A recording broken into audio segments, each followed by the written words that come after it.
Hey everybody, welcome to another edition of YouTube Developers Live. My name is Ikai. And this is Ibrahim Ulukaya. And today what we're going to be talking about is using IDEs with the YouTube API samples. Now, after I'm done with that, Ibrahim's going to talk a little bit about the YouTube samples and the code and the samples themselves. But for the first part of this, I was really excited to do the show because a lot of what we're going to talk about is also going to be applicable to many of the APIs that we have available. For instance, if you want to work with Google Drive API, you could use many of the same steps to import into your IDE. And if it isn't clear, we're talking about Java. So the two IDEs that I'll be using today are going to be Eclipse and IntelliJ. So with that, are you ready to begin? Sure. All right, so I'm going to take my trusty laptop here and put it in my lap. And this is running OS X. But these commands should more or less be the exact same across platform because I think that Eclipse and IntelliJ have done a really good job of more or less making the experience the same across the different development platforms. It's just that on some platforms, if I were to do anything on the command line, I might have slightly different commands or I would have to do things a little bit differently. So what we're looking at right now is the YouTube API samples page. This is a Google Code project that contains all of our sample projects. So it includes our sample code that show you how to do basic things. That's uploading a video, posting a bulletin, doing a search, basically a lot of things you want to do. So how do you get to this page? Well, you go to code.google.com/p/YouTube-API-samples, or you can just search for YouTube API samples, and what will happen is this will be one of the top results. Now, my search results are going to be they might be ordered differently from yours, but it'll be on the first page for sure. So now that we're on this page, we want to download the samples here from Download Samples, and you'll see that we have a zip file here that we can click and start downloading the samples. I've already done this, and I've already unzipped it to save us some time. Cool. Now, let's start talking about Eclipse. Eclipse is one of the most popular Java IDEs. I mean, it's free. You've got lots of different options. There are many plugins. What I'm running here is I'm running a newer version of Eclipse. So let's take a look at what version I'm running. I am running Eclipse Kepler, and this is either Eclipse 4.2 or 4.3. What's important is that, excuse me, we're using something nowadays to bundle all of our samples called Maven. If you've never used Maven before, Maven is a Java build and distribution system that effectively you configure an XML file, and I'll show you a little bit of what this looks like, of all your dependencies. And when you're building, Maven will check to see if those dependencies exist on your system and in your library, or in your code. If they do not, it's going to go to the internet, it's going to download these sources, and it's going to update your build path so you include the appropriate jar files and dependencies when you're compiling your code. And this is really a huge deal, I think, because prior to this we were using ants, and we used to tell people, well, go find this jar file, and go find this jar file, and compile this, and that's kind of crazy. Don't you think? It's like you got to go around and you have to play this Where's Waldo game to find your dependencies, and Maven makes this really easy.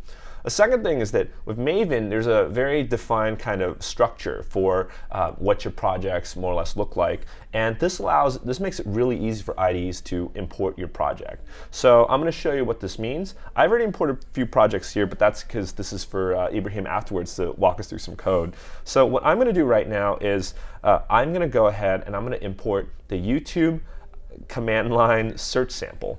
And how do we do this? Well, again, I'm running Eclipse Kepler, and most versions of Eclipse past 4.2 for Java, these will include the M2 Eclipse plugin. If you're using an older version of Eclipse, I'm going to go back to Chrome real quick.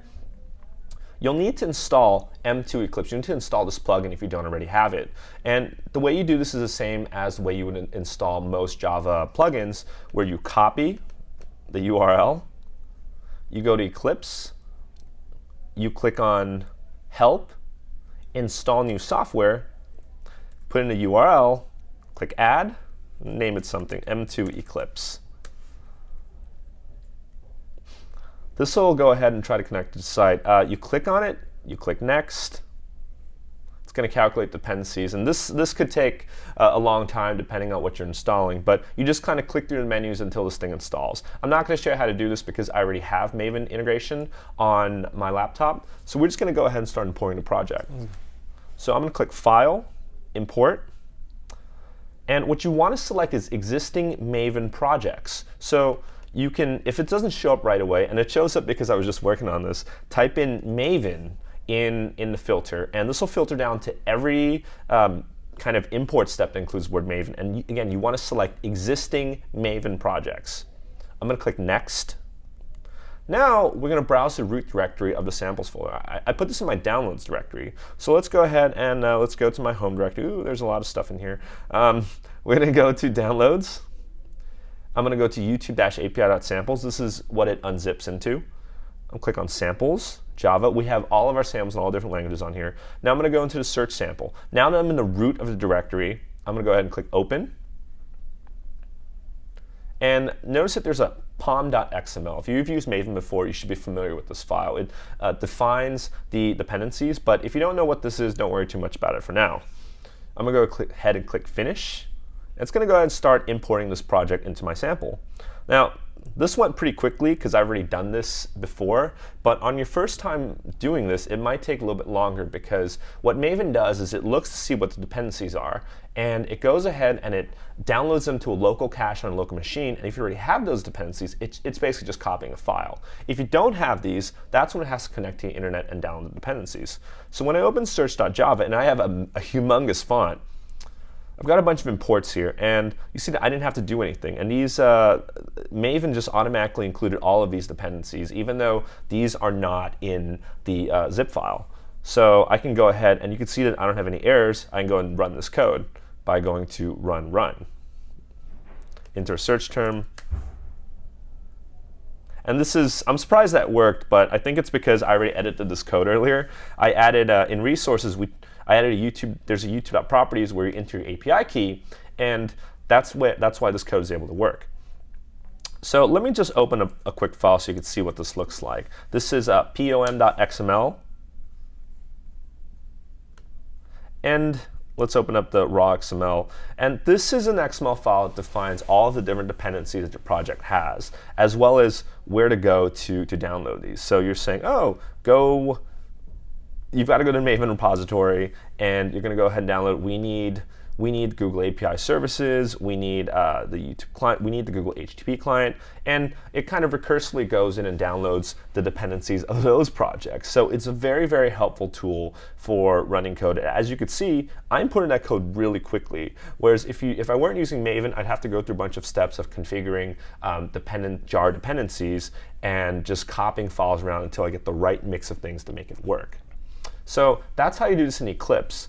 Actually, I have a question, if you don't mind. Absolutely. Like in doing that, do you actually specify a resource, a Maven repository doing that, or is it getting like from a central Maven repository? There is kind of like a Maven Central where a lot of very common packages are. Now, there are ways to configure Maven to go to different repositories. I don't think we're doing that in pom.xml. For running the samples, it's not important because everything we've done should just work out of the box. Perfect. Yeah.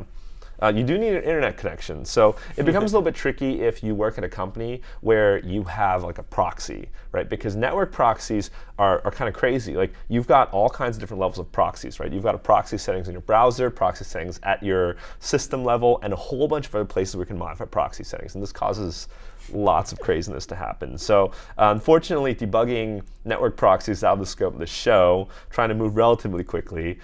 So let's go ahead and talk about IntelliJ. Sure. So IntelliJ is probably my favorite IDE.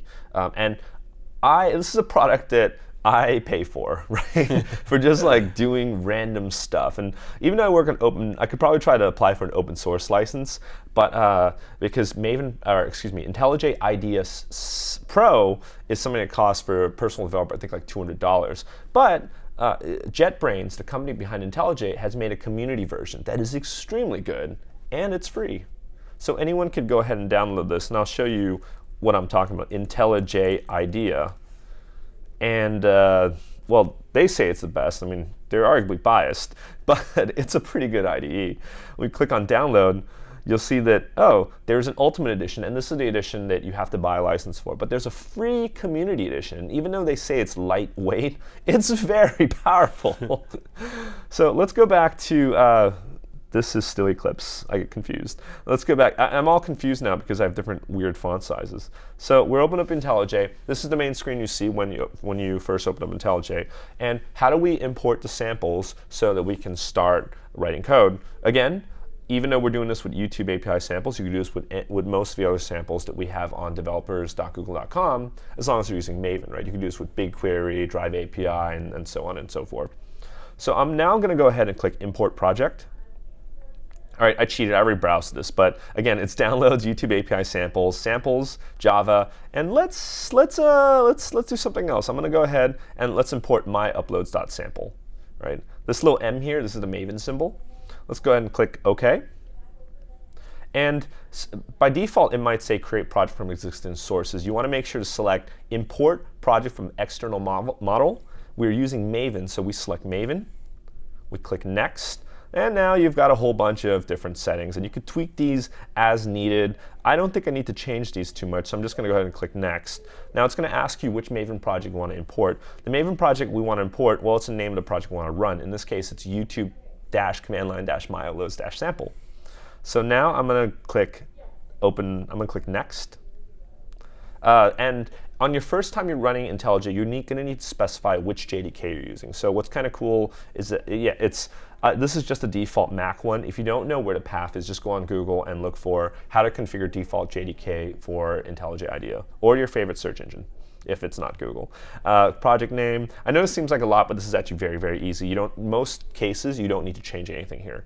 Click Next, no frameworks, Finish. Now we're going to go ahead and start importing this. And what you'll see is when I start opening this up, I'm opening up the Java file. I'm surprised it worked right away. So it shouldn't have worked right away, because it should have been like, you haven't defined Jackson or any of these client libraries. But because I'm using Maven and I've already run this before, it's gone and it's downloaded all the dependencies and all of the libraries I need to run the sample code. So let's see what we need to do here. When you're running the myUpload sample, you need to make change to client secret.json. And this shouldn't work because I recently reset this key. But I'm going to go ahead and run this now. myUploads. It's going to build everything. And there, it's taking me through the OAuth authorization flow.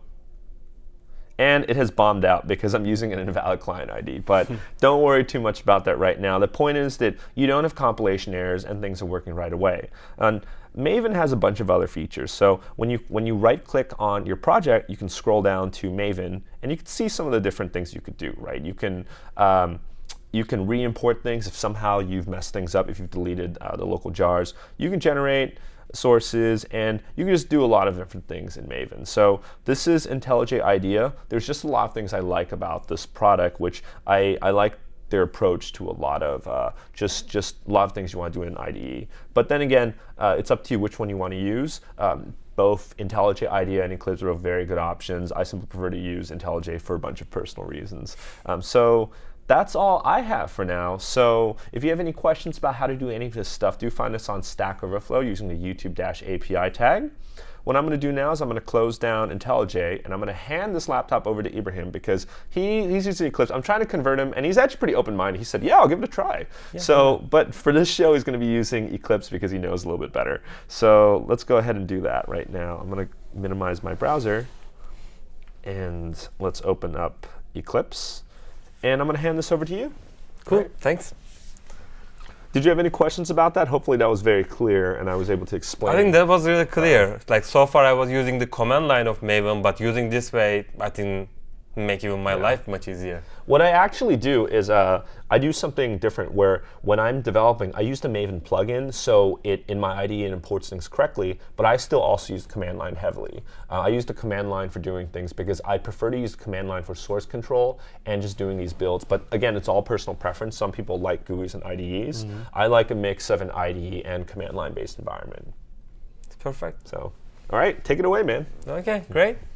So far, Ikai made my life so easier. Imported everything. Everything is super set up. All the dependencies are ready. So I think we are good to go. Now we can just start looking at our code a little bit, and since everything we've done, maybe we can just see and like go through our code and understand like how is the development in YouTube, how we can develop stuff. So actually I will start with search, and I will go to the other three examples of my uploads, a subscription and uploading video. And search is a little bit different by authorization because you'll use like just an API key. But for other stuff, we'll be like other examples, we'll be using the OAuth 2. So we will have like a client secret kind of authorization going through. And let's look at the code a little bit. So in this one, in the search, everything starts with authorization basically. We'll create our YouTube builder class, which is the class actually to create our YouTube model object. And it is like the main class we need to like deal with, and it will create the YouTube object that will be interacting all over the YouTube development phase. So we initialize the class, giving like the HTTP request. We set our application name as an identifier, and we built the class. So all builder is like created to our YouTube object. It's all ready. For this one, we won't need to have like already have the credentials early because we will be just using an API key. Okay. So as a YouTube model, we'll just go to via object YouTube search method will give us the search object.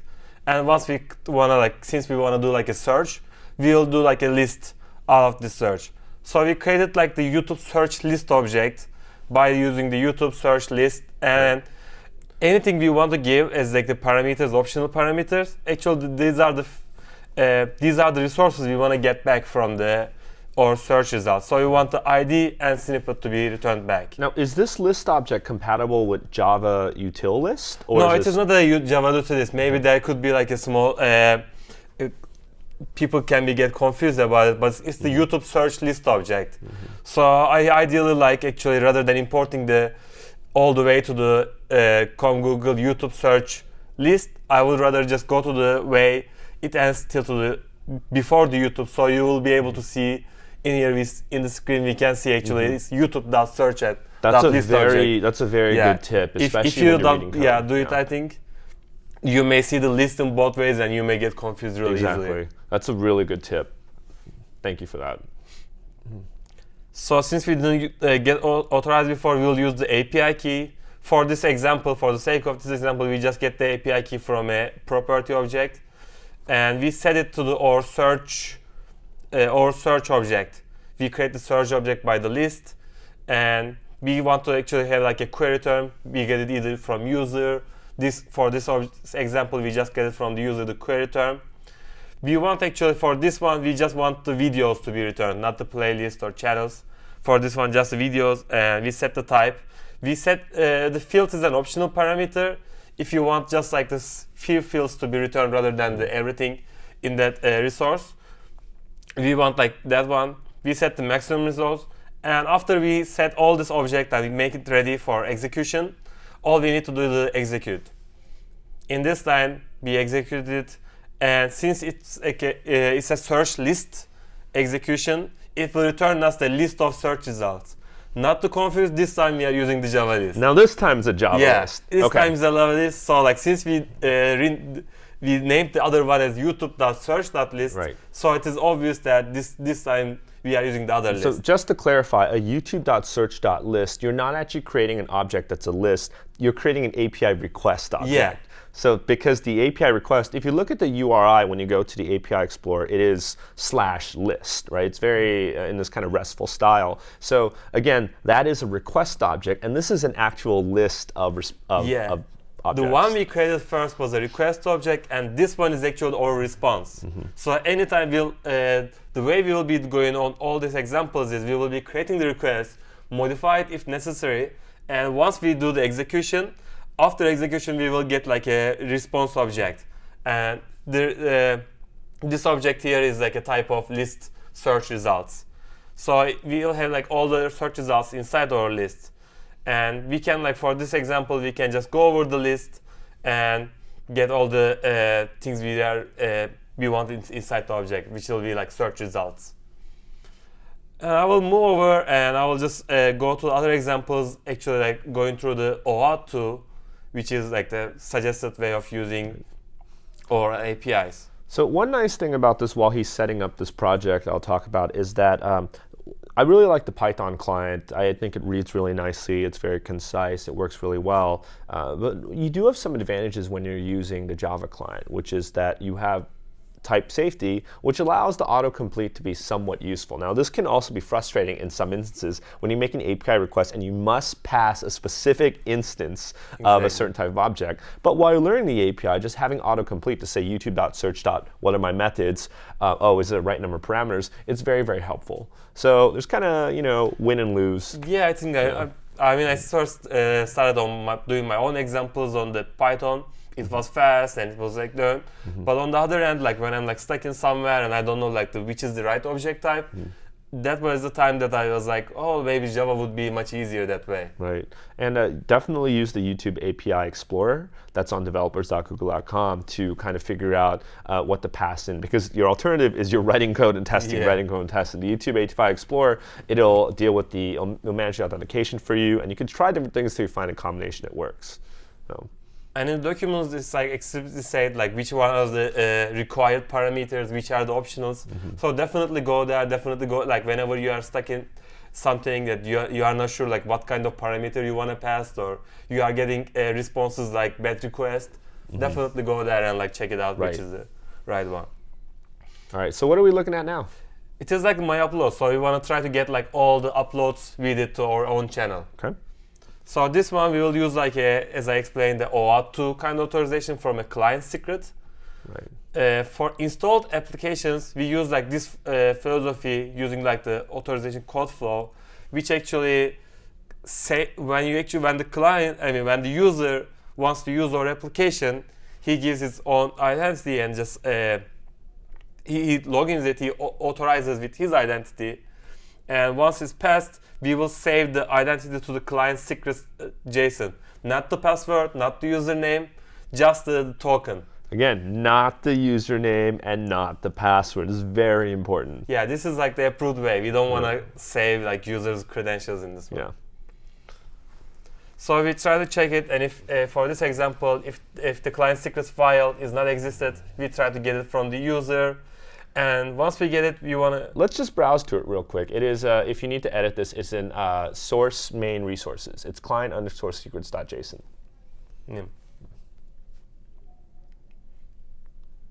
I was considering refactoring this to use a properties file just because it's kind of silly in this instance. So how we're loading Jackson just so we can load this like one tiny JSON. But, that would be much easier. Not a huge deal though, I don't think, especially since we're using Maven, Yeah, so. Maven will be doing all the things.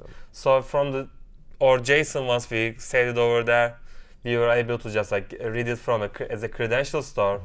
And what we will do is like we will pass this credential store, we will set the credential to or Google authorization code flow, which will do the flow for ourselves. And we will have the local receiver for it. And here at this very line, since we are using is an installed app, and we set in the API console, we set it as an installed app. Using that credentials, we were able to use this flow, use the local receiver we just created in this line, and authorize the user. At this very line, once the user is like succeeds, put his like authorization, gives that authorization with the right scopes. Like it's really important to use with the right scopes. Not you may have like problems if you don't use the right scopes, which we will be also find in the documentation. Which scopes are needed for what kind of requests. Here we have like for this one we have the Google APIs dash out/YouTube scope, which is the both read and write scope. It is like the full authorization. There are actually 3 scopes I will go over today. The YouTube.read-only, which will only give read-only access, and YouTube.upload, which will able to upload videos. So using the previous method we authorized, now we are ready to go and do the similar way as we did before. We created our YouTube builder object. And look at, there's like a small difference here. We actually pass our credential since we authorize with that credential. And we don't need to set API keys anymore since we already authorized. This one is like we did before. We will create like a channel request object, channel list request object. We want to return the content details, and we want only my videos, my channel's content basically, and we'll set mine to the true. And since if you and set mine true just means return my uploads. yeah, just my uploads. Basically, for this one, my channel and my uploads. Right. And in when you look inside the API Explorer, what this maps to is there's a field that says mine true or false. Yeah. And as we did before, we will create like our channel request object, and we execute it.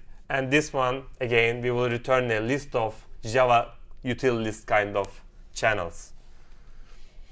If you have been going to the channel resource in the documents, you'll be able to see actually the resources like the content details, snippet, ID. And inside content details, there is a field called related playlists. So we want to actually get from that channel's response, which since so far we'll be able to get all my channel back. So I will go through and get my uploads inside the channel, which is a playlist called uploads. Right. So this is something that's a little bit confusing to people, which is how do I fetch my uploads? They're now a playlist, and they're now specifically a related playlist and an upload. So this is to be aware. People are always asking us, how do I get my uploads, right? Yeah. You make a get playlist call essentially. Yeah, some people confused and they want to go to the videos and try to search from there, but yeah, the right way is going to the channels and get it from there. So inside the get playlist, there is a upload field as well, and with this one, we were able to get my uploads, which is a playlist. So now, since we have like a list of playlist items, which playlist actually has like items of playlist item, and every item is like essentially like it's a video or another item in it, and it is where actually you will be able to get like all the uploads video, since we said only set mine before. In this one, we'll go through the since now we have like the playlist item list, not the playlist itself. We only get the playlist up to now. Now we want to go into the playlist and fetch all the videos inside it. So it's like a two-step process. So far we were able to get the playlist inside, and we will get the first playlist out of there, which was our upload playlist. And putting the playlist item, playlist items.list is another request object we will be using. So essentially here. what you're saying is we're making two requests to get all of our uploads. First request was to get the channel, get the channel request, and we get like our channel the uploads, the upload playlist ID. And once we get that playlist, now we will go to that playlist and request the items inside that playlist. Okay. With this one, we set the fields. And now we set set page tokens, because it will be like some pages over there. If we already have like a token before, maybe it will be empty, or maybe we went to the first page and we want to get like the second page in the example. So I will go through all the pages by going with like page tokens one by one. We'll do like the loop for that, and every time we put a new page token, we will execute our request again with the new page token. And we will, for the sake of this example, we will add them to a normal Java list. We will keep populating all the results we will gain through the different pages. And once we have all requests, we can just like print it out, or we can use which one we are interested in. That's all over for my uploads part. I'll do like an upload video, which I was like getting questions about it before. How we upload video, especially I was like, maybe it's a good time to like talk about it a little bit. I was doing like some Android. I was working on an Android app, and some people were asking like, "Oh, you want to you make like an Android app and upload some video? Right. How we can get samples? They couldn't find inside the Android samples, that kind of stuff." Actually, if you just put this one into your Android sample, it will just work, because they are both using the Java as well. Yeah, and in Android you can always also use the upload intent. Yeah, you can. Which you can is just really nice. put to the But there's some people that do want to do this. They want to do customize, and they want to create their own uploads. But definitely, if you are like you want to use it, test it right away, and you want to do it fast, you can just create the intent. I will say that if you try rebuilding the intent, I mean, a lot of engineering work went into that, like doing the background uploads, and there's a lot that can happen. You know, like when you're uploading in using the intent, it queues up a bunch of videos, and it shows you upload progress in the bar. Like there's a lot you have to build. Like it's not a trivial amount of work. So first examine if you can already use intents. I mean, intents are one of the best features of Android, and if you're not making good use of that, well, what are you doing? You know, like focus on building your app and not building, not reinventing every single thing that's already been Don't try to you. reinvent the wheel. First try it. Yeah. Definitely. So in this one, we want to upload a video slash star type of video. So actually, this is the file format we will be putting while we will be uploading the video. We want it categorized as a video. As we did before, we will do the same authorization levels. This one, the only difference will be we will be using a different scope called YouTube.upload, and we create our file. Is different from the other object. We have to like get a file from our user or wherever you want to specify the path. And once we create the file, in the video upload request, we will be using both the file and the metadata in the same time. So we will be able to set the properties and the metadata while uploading the video itself too. We created like a new video, which is our video object we will be sending over to the wire.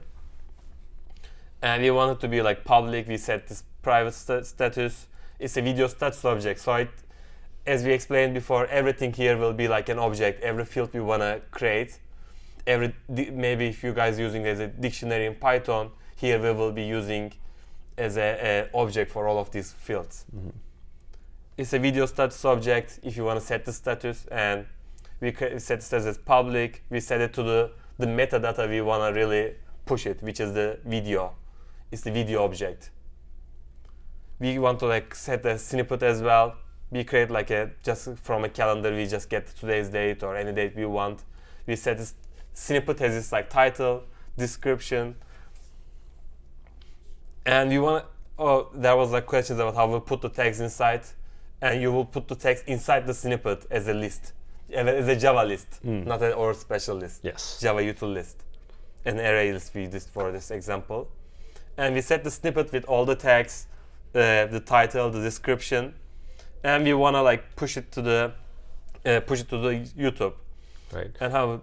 So I noticed that this is just taking a standard input stream. So what we're doing in this sample is we're specifically loading from a file. But if you somehow have a different input stream, like say you're loading from a database and you have that as an input stream, or an alternate data source, anything that's compatible with the input stream interface should be able to just drop in, replace the code. Yeah, definitely.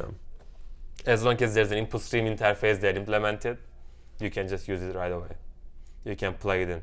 So we will create for this one. We want to create an insert request, which is YouTube videos insert, and which will have we want to return for this example snippet statics and status fields on the way back. And what we want to put is we want to put the input stream as well as the metadata as I explained. So metadata is here. Input stream we already got from the user. We created a file and put as an input stream. And we have like a Google Zone Media HTTP uploader you can use right away. It's from the video insert. You can get the HTTP uploader from there if you want to use that one. And so this is the tricky part. If you want to use the resumable uploads, which is pretty new, or if you want to use like the simple normal the previous upload, which tries to do the upload as a one huge chunk. Right. If you want to use the resumable one, it has some nice features that you can also track the progress of your upload, which you can create, like in this example, create a progress listener, which will be like at every stage of the progress you will be getting notifications, and you can even set like display bars, or you can in your example show like by getting this progress listeners has like you can track what percentage of uploads you sent so far, cool. how many bytes you sent so far, and you can definitely tell user how is the upload is going on. On that note, this is not asynchronous. If you're writing for Android, absolutely do this in the background thread. Do not block the UI thread. Sometimes I still open Android apps and I go, who's doing this? Don't block the UI thread. Yeah, and it's true of don't ever block the UI thread in any mobile application you're ever writing, be it Android or iOS. So like here we already we implemented the progress listener, and now we set our progression to our uploader, and now we are all good to go. We will just we already create our insert object before, request object before. We will just execute it, and the way it will return the new video metadata, the one returned from the service, the one as a response object. From that we can get like anything we ask for, like ID, snippet, Right. the status and statistics about it. And this is the ID we would do if we wanted to, again, edit the video data after a fact, or add it to a playlist, or things of that sort. So yeah, so hopefully that's it. Was that did you want to show any more samples? Because I just wanted to say that we are a little bit out of time. I think that was like the main ones and it will get you definitely started. If you want like more later on, we can go through, or you can definitely write in Stack Overflow. You can just go to, actually you already gave the link. You should definitely go to YouTube API samples page and check it out from there. Yeah, and if you have any ideas for future shows that you want to see, let us know on any one of these forums. Google Plus is a very good place to tell us, hey, I'm looking to do this. And if it's something that we think is going to help a lot of people, then we'll say, hey, you know what, that sounds like a great idea for a show. So we'll go ahead and then we'll get cranking on that for you. So thank you very much for that introduction and that very kind of quick code walkthrough. I'm hoping that was helpful to you guys. I'm hoping that if you're a Java developer, this is going to make things a little bit less intimidating. So yeah, thank you guys very much for joining us on the show, and we'll see you next time. Yeah. All right. And one last note, we are hiring. Oh yeah, that's right. I always forget this, and they always get mad at me because I don't say it. We are hiring. It's not just YouTube developer relations that's hiring. We are hiring pretty much across every single function of developer relations. We're hiring in our multiple offices. We have the most positions in Mountain View, but we also have positions in New York City, I think Tokyo, London. All across the world. Yeah, just in all of our different offices. So Seattle. I think those are the main ones. Anyway, thank you guys very much. If you have any questions, find us on Google Plus or on our Plus page. Or we sometimes look at the comments on the YouTube videos, but we don't check them as much as we check Plus. So thank you guys very much, and tell all your friends about us. Definitely. Right. Thanks. Take it easy. Have a good one.